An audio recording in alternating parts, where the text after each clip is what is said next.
I think it's the best job in the firm, if I'm honest. Yeah, I get to meddle in a pile of different things, see what's coming over the horizon, and talk to clients. It's great. My husband laughs that I am in the role I'm in. He is in charge of all tech in our household. So we set the department up without kind of any experience and kind of learnt all the lessons the hard way, really. Yeah, so me and Stu have written a book, Innovation in Law Firms, which should be out imminently. We've just authorised them to print it, which is all very exciting. And it's really the war stories. I didn't even know what a pilot was, let alone how I set one up. And suddenly it's like, right, run a pilot, Cat. And I'm like, oh, I don't know what I'm doing.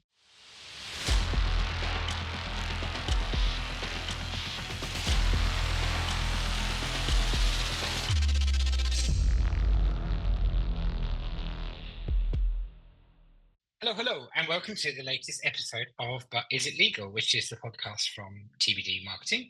I'm your host, as I always am, Simon Marshall. I founded this agency a while ago, and today we've got one of my favourite people in the legal sector joining us as well, and somebody I'm really proud to call a friend as well, and that is Catriona Wolfenden, who is from Weightmans. Cat, can you tell us a bit about yourself and your role? What do you do? Yep, so I am the Director of Product and Innovation at Weightmans. I used to be a lawyer many moons back, so kind of understand a bit of the day job, and then moved over to pick up tech and innovation without really any great background in it about 6 years ago. Is it a fun job? Do you enjoy the day-to-day of it? I think it's the best job in the firm, if I'm honest. Yeah, I get to meddle in a pile of different things, see what's coming over the horizon, and talk to clients. It's great. Remind me, though, you're a partner of the firm as well, right? Yeah, so partner as well. They let me into the partnership, so head up a department now that's got, I think, 30 people on last count. Tell me what the innovation unit does then. What does it do on a day-to-day basis? What's its kind of mission, as it were, at Weightmans? Yeah, I suppose really to explore with clients, whether that be internal or external, what is going to be the next thing to solve their problems. And I suppose we're very keen to do that, not in a vacuum. So rather than us all just going around thinking, oh, this is the next great thing and here's a bit of tech that we might like, to really try and work with clients and to understand what their current issues are and how we can solve them. So we do the whole kind of product and innovation life cycle, right from somebody having an idea, whether that be at a client, an idea or internally, and take them through that process from fleshing it out. Is it actually an idea that's got a bit of legs? Do people want it? Would they use it?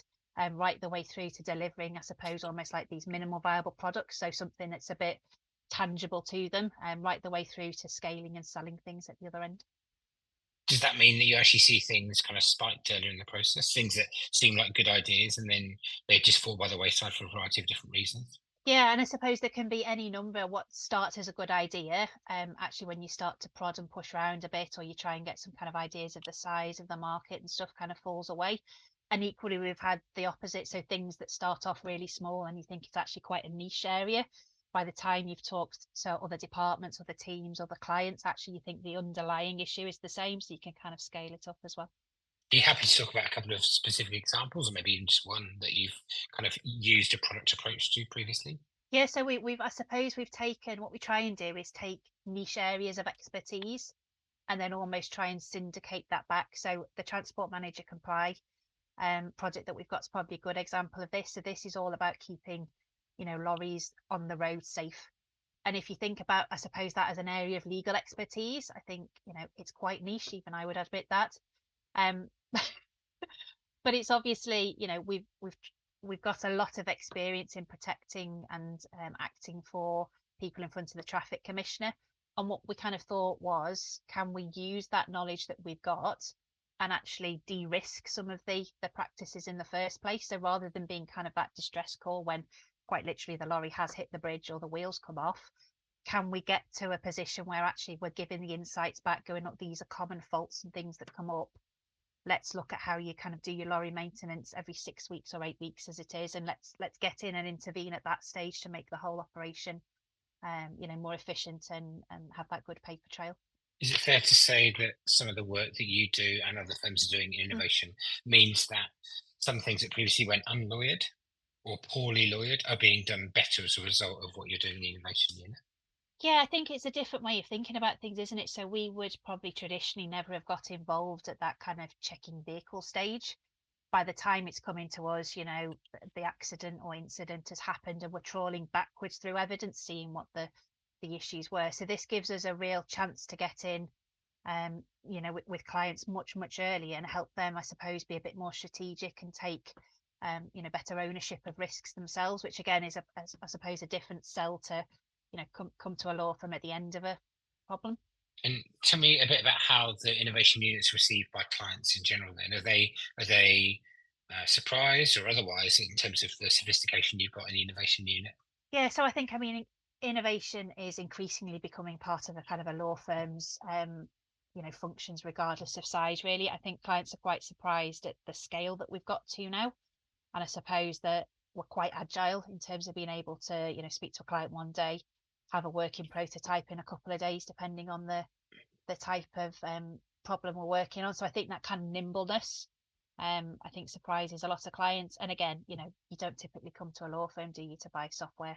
So it's a whole new world for us and clients. And do you find that the people in your unit speak lawyer and the lawyers speak innovation? Is that and is there a language course that people have to take on Duolingo to? Started off a bit like that. So I think, lawyers certainly do talk lawyer, don't they? And I suppose understand that world. There's that kind of almost innate trust, isn't there, talking lawyer to lawyer? I think that's partly why we created that kind of product and innovation partner role. So when I took over product and we became a department 2 years ago, this was a conscious decision to make this kind of new role. So me and my boss, Stuart Whittle, we were both former lawyers, but we're both conscious that we're back, ever further into history going, well, in our day, this is how we did stuff, or this is what our clients thought, and our kind of recency is massively decreasing. So we wanted these kind of product innovation partners aligned to each of the segments that we work in to act as that kind of almost translator piece. So they're trusted by lawyers because they're a lawyer themselves, they've got that expertise. They're usually people with client roles already, so they've got vast experience of what the clients want, and they've usually got that kind of bit of an entrepreneurial spark, so they're able to think of an idea, or encourage others to think of ideas, and then act as that conduit and translator almost between various people in a room. So whether that be people from my team, whether it be from risk, whether it be external academics, that kind of thing, just helping to kind of join it all up and smooth the process for everybody. Amazing. So that model, is it one that other firms have looked at, that once you've been talking about it and they started to ask you questions about it, whether or not they would adopt it as their model? Yeah, I think there's, obviously we've all set up innovation units largely at the same time, largely without a lot of experience having done it ourselves. So you kind of almost fall into that lawyer trap of, oh, what worked for me as a lawyer is going to work now. I think we like the fact that it's a 60-40 split of a role. So 60% of their time is products and innovation, 40% is whatever the day job is. So that might be doing files, might be managing, might be dealing with clients. And that keeps them very focused on, client demands, changes, real life problems, and gives them that link back into not innovating in a vacuum. There's lots of other models. So some firms have set up almost chargeable hours targets for people and let people be seconded in and out of teams and stuff. But I think for us, that kind of deep expertise of both client and legal operations bit has really proved really useful. Maybe that role is part of the answer to the next question I was going to ask you. But if you were setting up an innovation unit like today, what were the top 3 things that you would definitely do, or you'd advise someone else to do in that first 12 months? Yeah, and I suppose it's really weird looking back. So we set the department up without kind of any experience, and kind of learnt all the lessons the hard way, really. I think career pathways for those in the innovation team, I think, is really important. And I think it's Interesting. really important to focus that early on. And we've done everything we can to kind of make sure that you can come in as a junior, and there's like 4 or 5 different levels of progression. So to encourage people and to want them to see it as a kind of a pathway within a law firm, I think is important. I suppose, almost demarking time for the risk and playing with stuff, that once you start to scale, once you start to have live products out, that kind of almost trial bit becomes harder to do because you haven't got that ring fence time. There's always a client demand or a real life thing to keep going with. So that kind of experimental bit, I think, is quite important. And I suppose my third one would be that you can't really overtrain people. and not necessarily just in the kind of the technical bit. I mean, you're going to get a group of people who are keen, they'll pick up any piece of technology and kind of play with it, use it in random ways and stuff. But I think more on the stakeholder management, like the LinkedIn training that we've had with you, with sales training, all of those skills that aren't traditionally, I suppose, done when you're a lawyer, and certainly as you move into kind of business service teams. I think all of those kind of real kind of people and knowledge skills that are out with your own area of expertise, I think are really, really, really important. I mean, it's a heck of a lot of skills these guys they've got. By the time that they're 5, 7 years qualified, maybe Yeah. their partner, maybe they've got client-facing experience. They're certainly an expert in one area of law, at least. And then we ask them to put on 5, 7 other things on top of that. I mean, Yeah. I guess it's a kind of double-edged sword a bit, isn't it? There's a potential for those guys to be incredibly valuable to someone else. And equally, it's probably the number one way in which you train them and keep them, because they just remain interested if you keep, giving them interesting things to do and look at and play with. Yeah, I mean, I think certainly in all the roles I've had, it's the most varied role. Literally no 2 days are the same.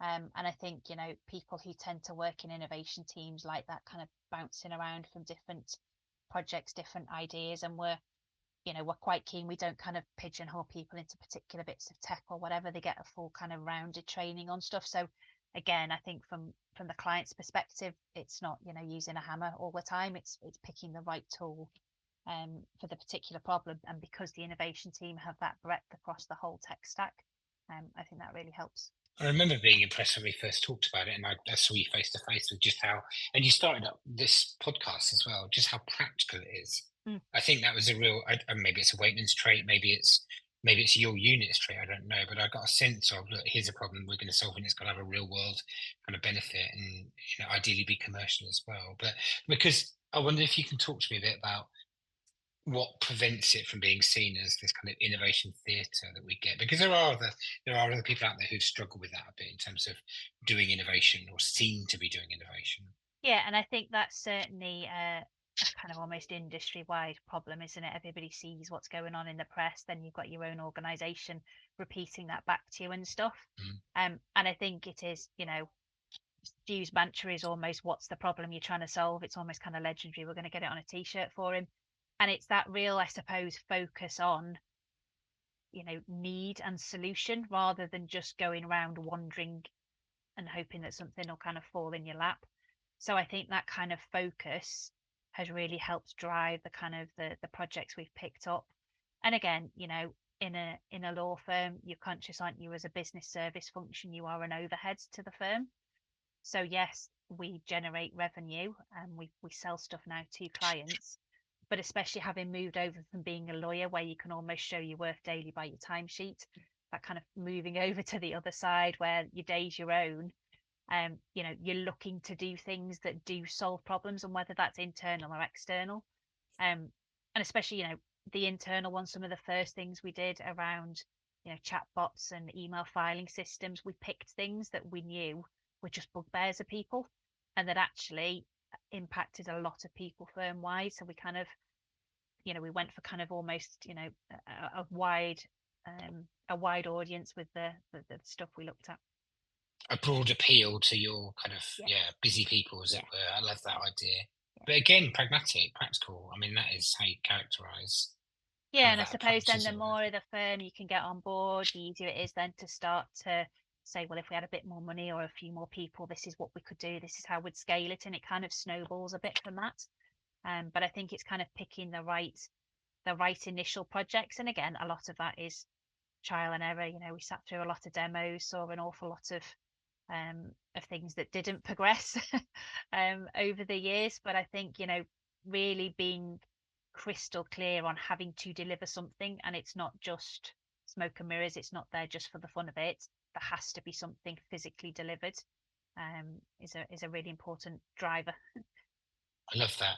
I mean, I do get a sense you have to go to many demos that I would otherwise avoid as well, you poor thing. But I also heard a point I think is really important for the audience, which is the difference between buy-in and engagement, like actively engaged. What I sense is you pick those projects, the email sorting one, whatever it might be, some of those Yeah. kind of granular, knotty kind of problems that allow people to go, actually, this is useful. Yeah. And I think that even though they might be small, they are bugbears, as you say. But I Well, think some, that I mean, allows let's you be to get honest, that. some sound really boring, don't they? I mean, email filing is not the most I exciting of dream of it. well, I'll sign up. Is it available generally to the public? Because I'll quite ironically, happily we come do along. sell that to other firms though, so Right, well, there we that is go. the laugh of it.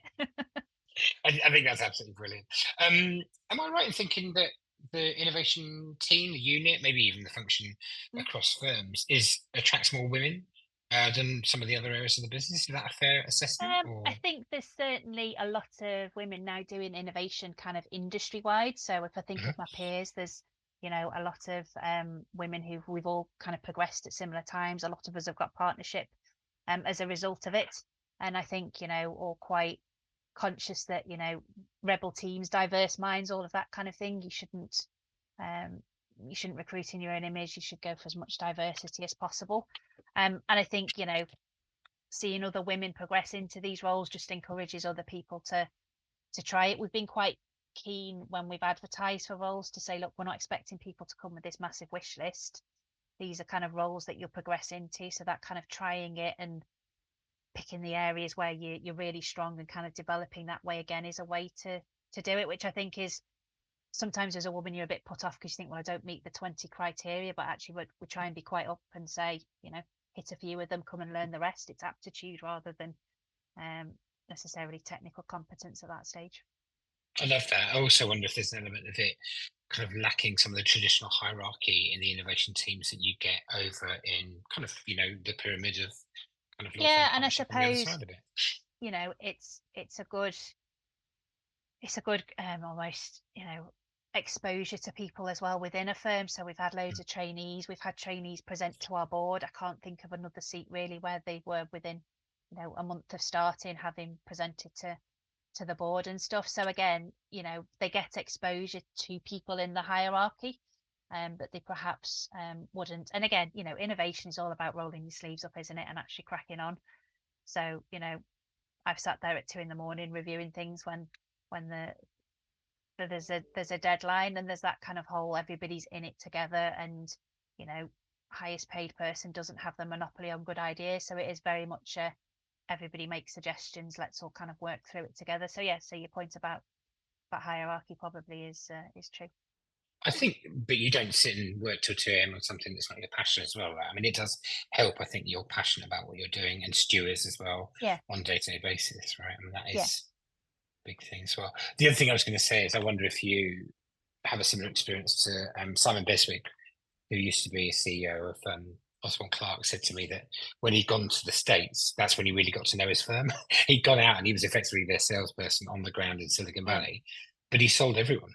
Right. And almost I wonder if the innovation unit's a bit like that, where it understands the whole of the firm better, right? Because it looks at the firm from a different perspective. Yeah, certainly. Again, you know, an eye on the financials, an eye on why we have certain types of clients, why we're segmented like we are, you know, that real trying to understand, you know, groupings of clients that may be similar that would not necessarily ordinarily appear to be, almost by kind of problem and use case rather than necessarily the type of industry they're in. So that, I suppose, really trying to understand at its core who our clients are and what we can offer. Quickly, I've got a mental note that you've got a book coming out as well. Is that something that I you've have. written with Stu? Is that right? Tell me a bit Yeah. about the book. Yeah, so me and Stu have written a book, Innovation in Law Firms, which should be out imminently. We've just authorised them to print it, which is all very exciting. And it's really the war stories. So it's, you know, Stu had an IT background after being a lawyer. I had no IT background. In fact, my husband laughs that I am in the role I'm in. He is in charge of all tech in our household. Um, and it's really, I suppose, all the lessons learned, what we would have done differently, how we've set it up. I mean, I moved from a knowledge management role into innovation. I didn't even know what a pilot was, let alone how I set one up. And suddenly it's like, right, run a pilot, Cat. And I'm like, oh, I don't know what I'm doing. So I know there's loads of innovation books there and project management books and all of that that are quite theoretical. This is a kind of boots on the ground, right? You are it from day one. This is how you set it up. These are the types of people. This is what a pilot is. Here are some tips and tricks that we've learned. So this is a bad time to run it. This is a good time. All of that kind of, yeah, war stories, I suppose, that you just as you start, you've no idea about. I don't know, it just seems to be perfectly on brand for me, that idea of, well, it's black box thinking, isn't it, really? It's that idea of let's talk about the things that we didn't. There's something, Yeah, I don't know if there's something about the firm's heritage in there. I think the strong insurance industry is that let's learn from our mistakes. I think also that idea of just characterized by the firm's identity. I think there's a Liverpudlian kind of bastion as well. There's something about, it's that honesty about, yeah. these are I things mean, that we did. And yeah, there's a whole chapter about, what went wrong. The next chapter is what went well, and it's kind of, let's pick the bits, I suppose, that almost only with hindsight that you look back, don't you think, wow, we started far too big on that, or we went totally off for a different reason. And I suppose it's trying to reflect and, and suggest ways, and I suppose ways of dealing with different stakeholders. So there's a whole chapter about the type of characters you meet in a law firm that from an innovation perspective can be quite tricky. And then some kind of real practical tips of how we've dealt with or seen others deal with those kind of characters amongst, our organizations and others. it sounds like a must read to me for everyone, really, who's working on the business professional side of things as well. Just the final bit, really, Mm. about you. Tell me, you've taken a really classic route into what you're doing. Tell me about the career, the education, and the kind of career Oh, path that you took my to get to do what you do. my career is proper squiggly. So went to university to do law, always wanted to be a barrister, was convinced that that was what I was going to do. Ironically, because I liked the written word rather than necessarily the spoken word, so it's probably a bit of an odd choice for me. Um, did a PhD after that on organ donation law, so that's a really bore people at dinner party kind of conversation. And then went on to do the barrister training, the BBC as it was, and then started to look for pupillages. So that's the kind of the next stage equivalent to a training contract. Couldn't get one for a variety of reasons, and got to the stage where my bar qualification was going to run out if I didn't do something. So I was the last year that were able to cross qualify with just doing the accounts and conduct exam. So I sat the accounts and conduct exam, did a 3-month non-contentious seat in real estate, and suddenly that was it, qualified, not having done a training contract or anything. So a bit of a baptism on fire. When 4 months in, it's like, right, you suddenly qualified and crack on. I think it's fair to say I was a reluctant solicitor. So 6-minute units was not how I necessarily foresaw my life playing out. Um, but equally, I like the strategic bit of law. So kind of, the giving advice on new legislation, a lot around the cost reform and that kind of thing at the time. So I kind of moved my way around doing local government seats, all that kind of thing. Because the first 5 years I was here, I wasn't convinced I was staying. It was literally a 6 month, temporary rolling contract. So tried my hand at everything: local government, police stuff, healthcare, all of that fun stuff, and settled in costs. Really became a team leader there as a qualified. And I really like that. I mean, there's nothing better than arguing about money, is there? And it, for me, and I think that's probably why I like doing the innovation. It's the broadness of that. So in a costs file, sounds really boring because it's the money at the end, but No, not at all. you see the whole breadth of the work we do as a firm. So it's not just trips and slips and car crashes. You see the commercial litigation, you see housing disrepair, whatever that might be. So you get that whole kind of breadth of, this is law, this is what happens if you follow a certain path, this is the outcome. Um, After that, I then moved into knowledge management again because I liked that kind of strategic bit. And again, there was no time recording, so that was probably more for me. 6-minute units, and I could sit and almost pontificate about an area of law, give some advice, give some recommendations on kind of how the rule changes were going to impact, and then kind of watch how that played out strategically. And it was at that time that I saw Professor Katie Atkinson, who is um, a brilliant computer science professor at Liverpool University, kind of write and start to talk about this. Almost at the same time as student, he was on a train back with her from a conference, and I suppose we almost both had that light bulb moment that there must be something in what she was talking about for law firms, um, and started then doing innovation around that knowledge management role. So kind of spare time to the extent that there was, reading evenings and weekends kind of thing. And we got enough traction. We had enough things that worked initially just by, I suppose, me, Stu, and Rob being able to to progress, then that the business, I think, could see the value in that. So, a proper see the possibility type moment for us. After that, got a small team, again, was able to kind of keep scaling, got partnership off the back of it, and then department 2 years ago with about 30 of us. So I've squiggled my way around, which I think now for the role I'm in, knowing loads of people in the firm, having worked with them, having understood different areas of law, knowing all my stakeholders, knowing what the common objections might be to things, and being able, I suppose, to still do that lawyer to lawyer chat. I think it's really, really, really helpful. But yeah, squiggled my way around. It's funny, isn't it? Because it's one of those careers that you couldn't have designed it. I mean, you couldn't have Oh, it said didn't that's how you exist. go. And but actually, the absolute requirements of what it is that you do on a day-to-day basis almost require you to have done exactly what you've done. I mean, that's just the way of it, isn't it? You've broadly very well connected across the firm, understand those different practice areas, and know what their triggers and levers are, to get things to happen as well. I think I'm always slightly nervous that we kind of end up sanitizing things too much if we're not careful as law firms. Yeah. Just turning it back to more basic. Okay.